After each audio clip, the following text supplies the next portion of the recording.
Hello everyone, welcome to my YouTube channel Ganit magic. आज हम पढ़ेंगे चैप्टर 3.2 क्लास 8 का घन और घनमूल से, जिसका क्वेश्चन नंबर है ये 4। क्वेश्चन है वह सबसे छोटी संख्या निकालना है जिससे कि हम 69,120 को गुना करेंगे तो जो संख्या मिलेगा वो पूर्ण घन संख्या बन जाएगा, एक क्यूब मिल जाएगा हमको।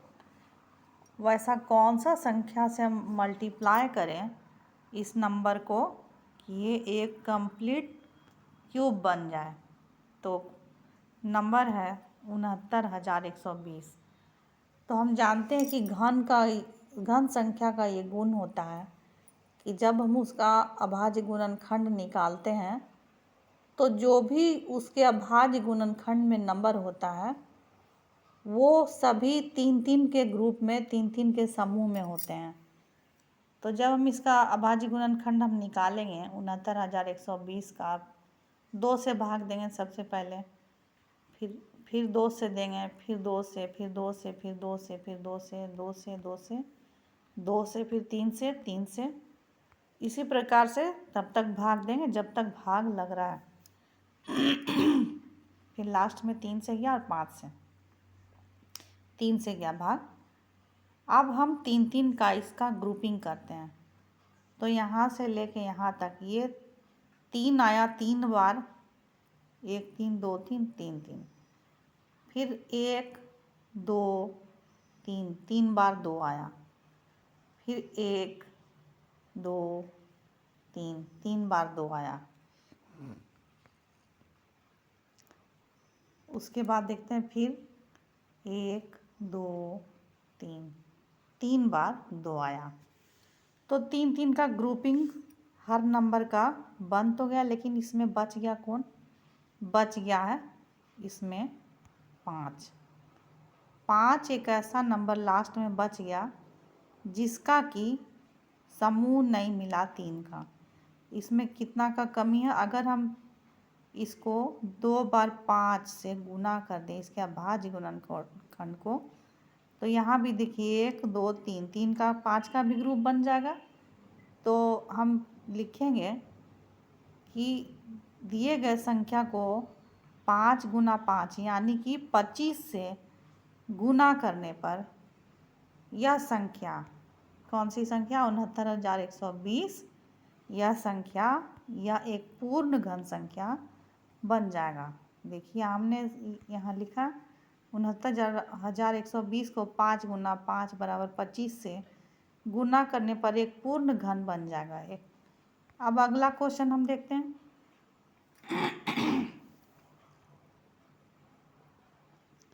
26,244 को कौन सी सबसे छोटी संख्या से भाग दिया जाए, विभाजित किया जाए कि भागफल एक पूर्ण घन बन जाए। भागफल का घनमूल भी निकालना है।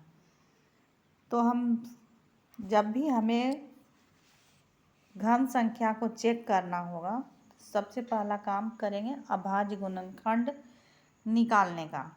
तो हमें इस संख्या को भाग देना है। अब कौन सी संख्या से भाग देना ये जानने के लिए इसका अभाज्य गुणनखंड निकाल के देखना पड़ेगा। तो हम इस संख्या को भाग देना शुरू करते हैं। 26,244 को 2 से भाग लगा 13,122 बार, फिर 2 से 6,561, फिर 3 से 2,187, फिर 3 से 729, 3 से 243, 3 से 81 बार में, 3 से 27 बार में, 3 से 9 बार में, फिर 3 से 3 बार में। अब देखिए संख्या का अभाज्य गुणनखंड ये किस प्रकार से आ रहा है। यहाँ पर हम देखते हैं 26,244 का जब हम अभाज्य गुणनखंड निकाले तो 2 आया 2 बार, फिर 3 आया 3 बार, फिर 3 आया 3 बार, फिर 3 आया 2 बार। तो यहाँ पर तो 1 2 का कमी है यहाँ और 1 3 का कमी है यहाँ, लेकिन हमें यहाँ गुना नहीं करना। गुना करते तो ये 2 का त्रिक कंप्लीट हो जाता है और यहाँ भी 3 का त्रिक कंप्लीट हो जाता है, लेकिन गुना नहीं करना है। क्या करना? भाग देना। तो भाग देने के लिए ये जो 2 गुना 2 है और यहाँ पर जो 3 गुना 3 है, इन सब को उड़ा देना होगा, यानी कि हटा देना होगा। हटाने के लिए क्या करना होगा? भाग देना पड़ेगा। किससे भाग देंगे? 2 गुना 2 क्या हो गया? 4, और इस 4 को 4 तिया 12 और 12 तिया 36, यानी कि 26,244 को जब हम 36 से भाग देते हैं तो देखिए जब 36 से भाग देंगे तो ये वाला ख़त्म हो जाएगा और ये भी ख़त्म हो जाएगा। तो 3 का एक त्रिक और 3 का दूसरा त्रिक, यानी कि जो संख्या मिलेगा वो ये होगा 3 तिया 9, 9 तिया 27 और फिर 3 तिया 9, 9 तिया 27। तो वो संख्या क्या मिल रहा है हमको? वो संख्या मिल रहा है 729, और 729 का घनमूल क्या होता है? 729 का घनमूल होगा, यानी कि इसे एक 3 ले लेंगे और इसे एक 3 ले लेंगे, 3 तिहाई क्या हो जाएगा? 9 हो जाएगा इसका घनमूल, जो हमारा आंसर हो गया। अगला प्रश्न देखते हैं। 794 में कौन सी संख्या जो सबसे छोटी हो जोड़ देंगे कि पूर्ण घन बन जाए? तो 794 में हमें कुछ जोड़ कर इसको पूर्ण घन बनाना है। तो जोड़ना है मतलब कि 794 से संख्या क्या होगा? बड़ा होगा। तो बड़ा करके हमको इसको ले कहाँ जाना है? एक पूर्ण घन संख्या तक ले जाना। तो हम देखते हैं कि 9 का घन होता है 729 और 729 से बड़ा है 794 और 10 का घन होता है 1000। तो 794 जो नंबर है वो 9 का घन और 10 का घन के बीच में पड़ रहा। तो हमको इस 794 में घटाना नहीं है, यहाँ इधर नहीं ले जाना, हमको अगला नंबर 10 के घन के तरफ ले जाना है इसको। तो 794 में क्या जोड़ेंगे? अब हम देखते हैं कि 1000 तक हमको ले जाना। तो 794 में कितना जोड़ने पर ये 1000 बन जाएगा? तो यहाँ देखिए जब हम 794 में 206 जोड़ देते हैं तो ये 1000 हो जाएगा। तो ये 206 हम कैसे लाएंगे? कुछ नहीं करना, आपको 1000 में इसको घटा देना है 794 को, तो 206 आ जाएगा। तो हम उसको लिख देंगे कि 794 जोड़ 206 बराबर 1000, यानी कि 794 में वह सबसे छोटी संख्या जिसको हम जोड़ेंगे कि वह एक पूर्ण घन बन जाए वो क्या होगा? 206 होगा। तो 206 जोड़ने पर 794 बन गया 1000। अब इसका घन निकालना। तो 1000 का घन क्या होता है? 1000 का घन होता है 10। अगला क्वेश्चन है छठा क्वेश्चन क्या कर रहा है? 794 में कौन सा सबसे छोटा संख्या घटाई जाए? अब हमको जोड़ना नहीं, अब हमको घटाना है। तो हम देखते हैं कि 794 कौन कौन सा संख्या का घन के बीच में पड़ा है। तो 8 का घन होता है 512 और 9 का घन होता है 729।